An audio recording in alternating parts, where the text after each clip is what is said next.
Hi everyone. Today we are in week 6/week 7 for my public speaking course online. What we have in front of us here is a list of topics I'm going to go through in this slide.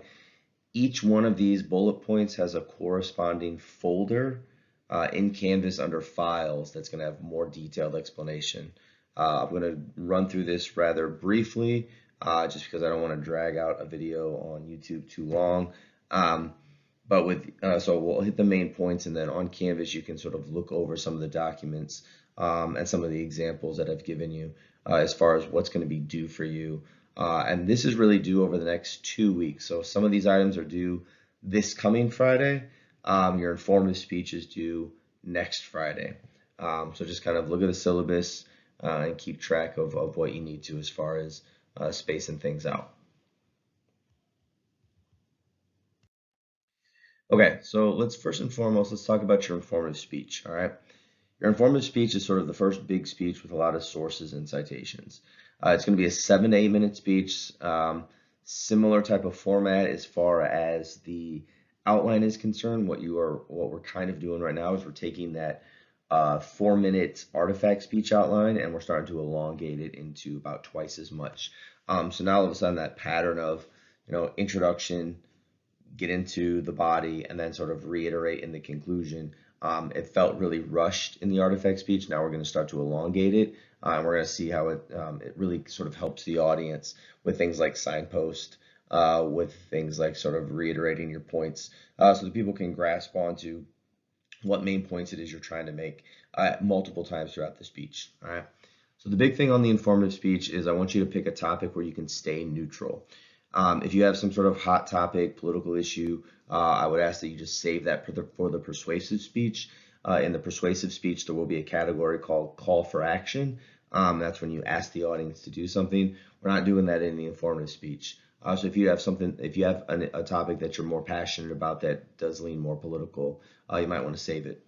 On the informative speech, the big thing with regard to range of topics is you're welcome to choose any topic you'd like. However, you need to make sure that you can get scholarly sources for it. So if you choose a topic, some people will want to argue things. Some people have argued things like who is the best, quarterback of all time, or some sort of sports trivia question as far as who the best is. It's difficult to make that into some sort of informative speech simply for the lack of scholarly sources involved.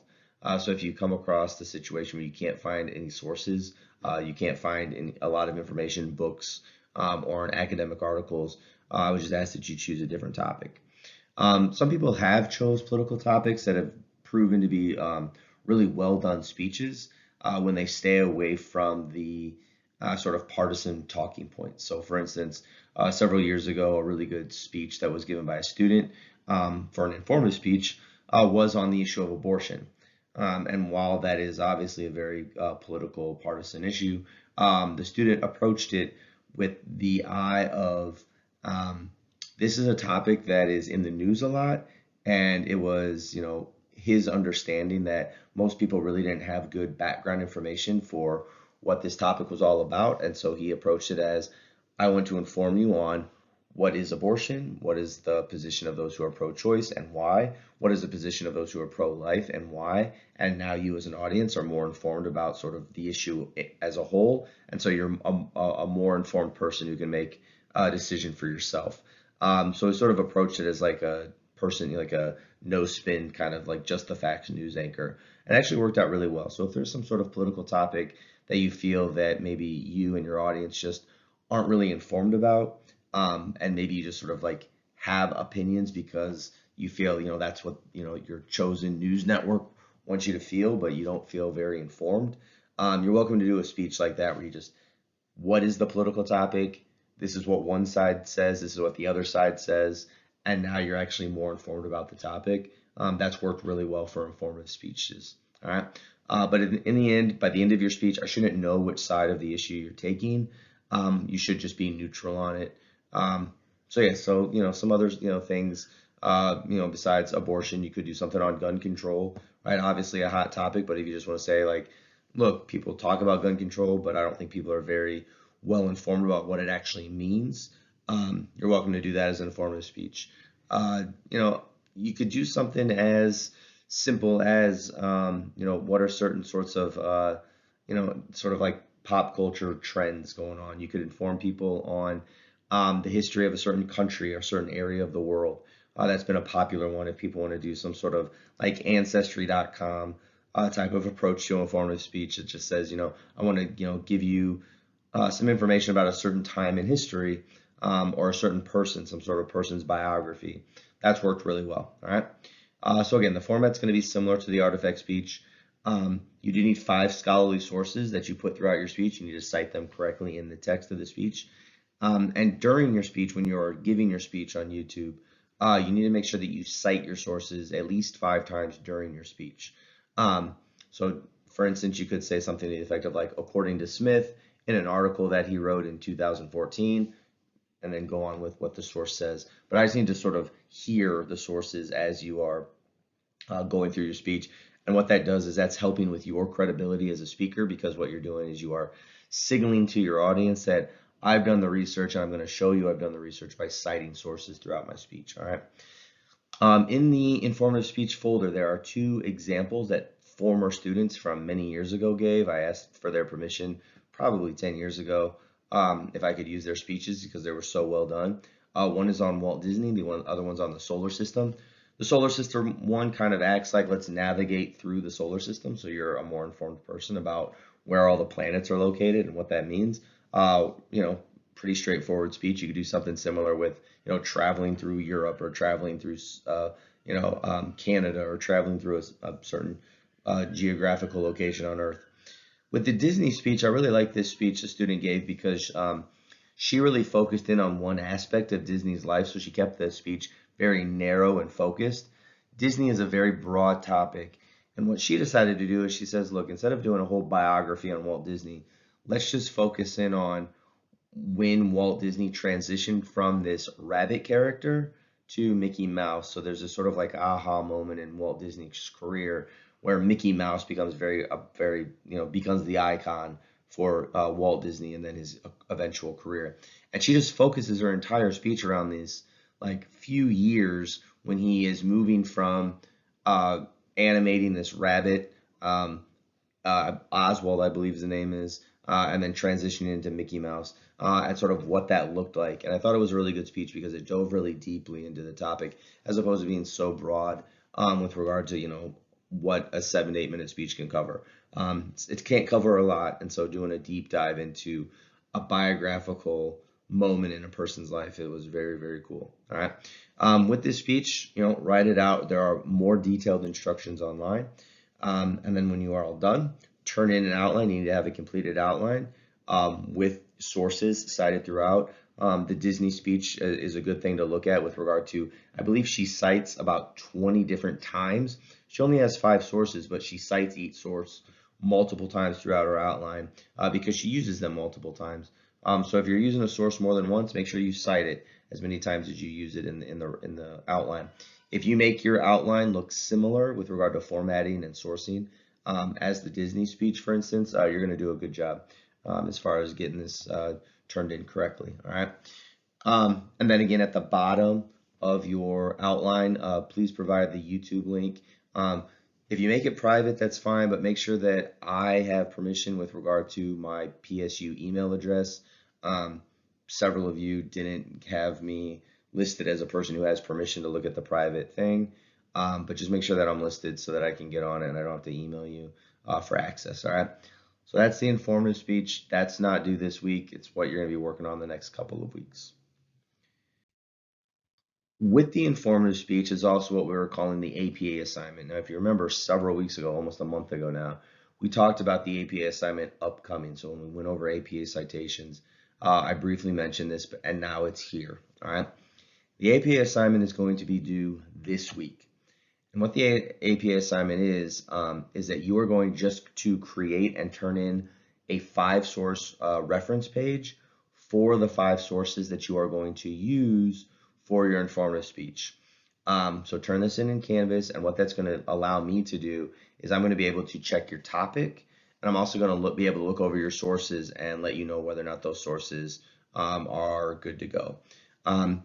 You really do have free range on your topic. there shouldn't be any pushback from me with regard to the topic that you're choosing.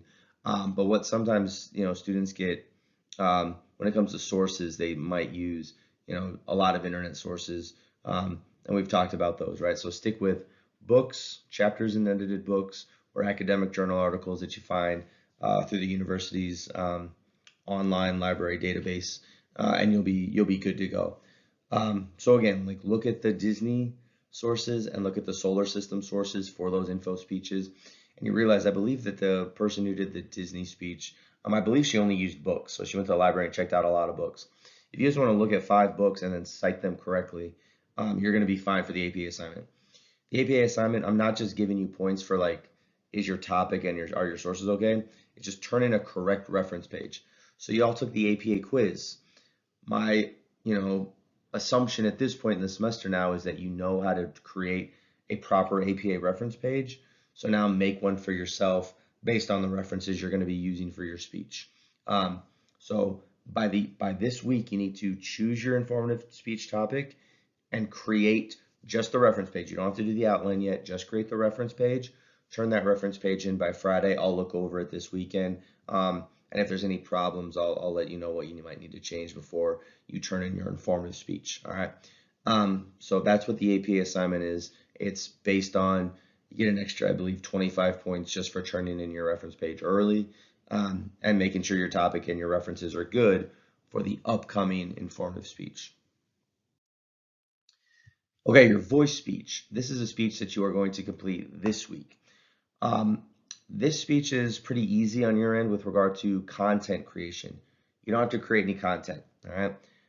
What I'm going to do is I provide a folder called, voice speech possibilities, where you just go in and you are going to pick one of the, I believe, something around like 10 or 15 speeches I'm going to have in this folder. You just pick one of them and you perform it. So they're mostly, speeches from movies, Shakespearean speeches, from his plays, and you just perform the speech. So this speech that you're giving is all about me just evaluating your delivery. All right. So right now we're just really working on our voice, to make sure that we are animated, that we have lots of energy and emotion in our speeches. This entire exercise, I believe, is worth 75 points. So all you're going to do, you could pick any speech that you want, perform that speech for the camera. You're going to upload a document. There's nothing that you have to turn in as far as an outline, but you just need to turn in a Word document that has the YouTube link on it so that I can access your YouTube link, and I can watch you perform the speech. Again, there's no time limit on this either, because the speeches vary in length. Some of them are a little bit shorter than the other ones. They're all similar in time, but there's no time limit. What I would encourage you to do before you pick the speech is, or before you perform the speech for video, is to go onto YouTube and watch other actors and actresses perform some of these speeches, right? So one of the speeches you can do is Hamlet's To Be or Not to Be. It's been done, endless amounts of time. Plenty of actors have posted this speech online, delivering these remarks from Shakespeare's play. Watch how they deliver it. Try to get into character, using the tone and the appropriate tone and emotions that would match well with the speech. All right. So that's all you're doing for the voice speech. There's a folder. It says voice speech examples. Pick one of the speeches that I have approved. So again, most of them are Shakespearean speeches, a couple of movie speeches. You perform it on your own. You upload the speech, and you're good to go. Two speeches that you should watch this week on your own time. All right, each one of these is 10 minutes long, and I choose these 10-minute long speeches because that's about the length of time that we're working with our info speech and our persuasive speech. These two speeches are really good because what they show you is that you can fit a lot of information into a short 10-minute speech. So there's two speeches to watch. One is a TED Talk about energy consumption, where the speaker uses the idea of a washing machine. Watch that speech and look at all the information that he crams into. I believe it's only a 9-minute speech. The second one is a Cornell West commencement address. He's a professor. He was at Princeton. I believe he's he's retired now or partial, like he's semi-retired now. I'm not sure where he teaches now, but for a long time he taught at Princeton and Harvard. Um, Watch his commencement address, and I just want you to focus on things like his voice, his delivery. How does he engage the audience? How does he draw the audience into a speech, right? And again, I want you to pay attention to how much information each speaker gets across in just 10 minutes. What's interesting about the Cornell West speech is you can also sort of analyze it with regard to how he formats the speech. So even though he doesn't give those sort of like very formal signposts that we're giving, now that I've told you about the past, I will tell you about the present. But his speech does have three very distinct sort of main points. So the beginning of his speech, he talks a lot about family and thanking the family for being there for commencement. Then he moves into education and what's the purpose of education. And then the final part of his speech, he's talking about sort of like the future and the vision. Congratulations, you've graduated, go out there, change the world kind of stuff. So even though he doesn't have those sort of like formal things that we would have in a speech 100 class, he still does have a very well organized speech that when analyzed, in a proper way, you can sort of see like, okay, here's how he sort of has chunked the speech together so that's easy to follow. So as you sort of move on in your speaking careers, there's going to be ways in which you start to get rid of some of those formalities. Now that I told you about the past, I'll tell you about the present. Now that I told you about the present, I'll tell you about the future. You'll start to sort of get rid of some of those transitions so they don't sound so robotic. But that doesn't mean that you just take organization and you throw it out the window. So I like the Cornell West speech because it is still very well organized, easy to follow. But you can see how with a lot of experience, a lot of practice, you can start to kind of get rid of some of those tools that we have been teaching. But first and foremost, you need the tools, you need to know what the rules are, and then you can start being a little bit more malleable with those rules, all right? So watch those two speeches as you're putting together your work this week. And finally, two non-speech assignments. So the first is this week, you have a speech or a quiz on Frederick Douglass's What to a Slave is the 4th of July. So read that speech, and there's a quiz involved with it. That quiz is due this week. And then you also have an analysis paper. This is the only sort of formal paper for this class. This is not due for almost a month, but it's something to start looking at. So there is more information in an analysis paper folder on Canvas, but the short version is you're going to write a 5-page paper that analyzes a historical speech. You can pick any historical speech as long as it's real. Some people in the past have tried to do like a movie speech. It's not going to work because you need scholarly sources to sort of dig into what this speech is, right?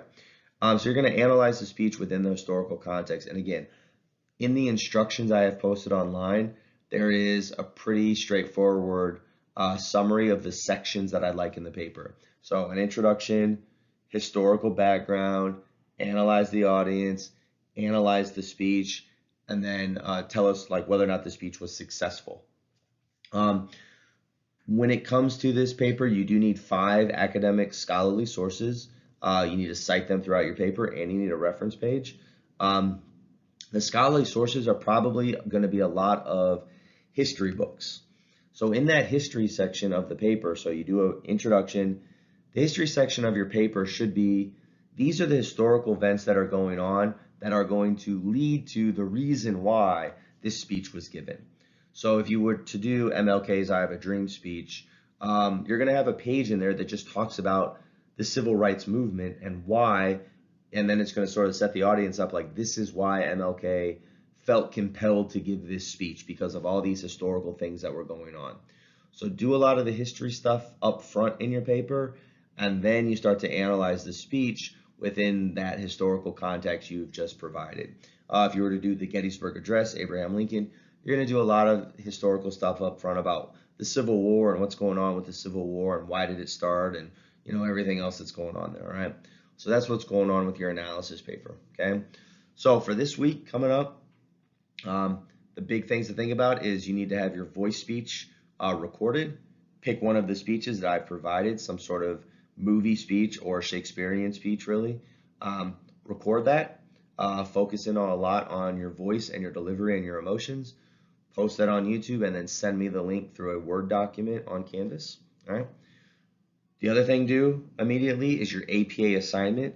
So pick out your topic for your informative speech, find 5 sources that you want to include in that speech, during that speech, and just send me the reference page. So all I need is one sheet of paper that says references, your 5 sources in alphabetical order, cited correctly. Make sure they're scholarly. There shouldn't be any www URLs. There should be no web links on your reference page. It should just be books, chapters in edited books, or academic journal articles. All right. So voice speech, post that online. Turn in a 5-source reference page for the sources you are going to use as you put together your informative speech. And then the last thing you need to make sure you get done this week is your Frederick Douglass quiz. All right. The other items I talked about, your informative speech is due next week. All right. So you have almost 2 weeks to sort of work on that. That's all you're going to work on next week is your informative speech. And then your analysis paper that I've talked about right here, that's not due for about a month. All right. So those are the things coming up. Take it one thing at a time. Check out those folders online. I have a folder for everything I've just mentioned in here. So there'll be a folder for your voice speech, a folder for your informative speech. There's going to be a folder for, the TED Talk and the Cornell West speech and everything else. All right. There's going to be a folder for your analysis paper. So just sort of read those instructions in more detail. Here I've just provided a quick overview, but there's more information online for each one of these small projects. And other than that, those are the big things we got going on for the next couple of weeks. I will check in with you next Monday. But again, next week, it's mostly you working on your informative outline and getting your speech ready. But I will sort of send out a brief reminder next Monday. Okay, that's all that I have for this week. Have a good week, and I will talk to you next time.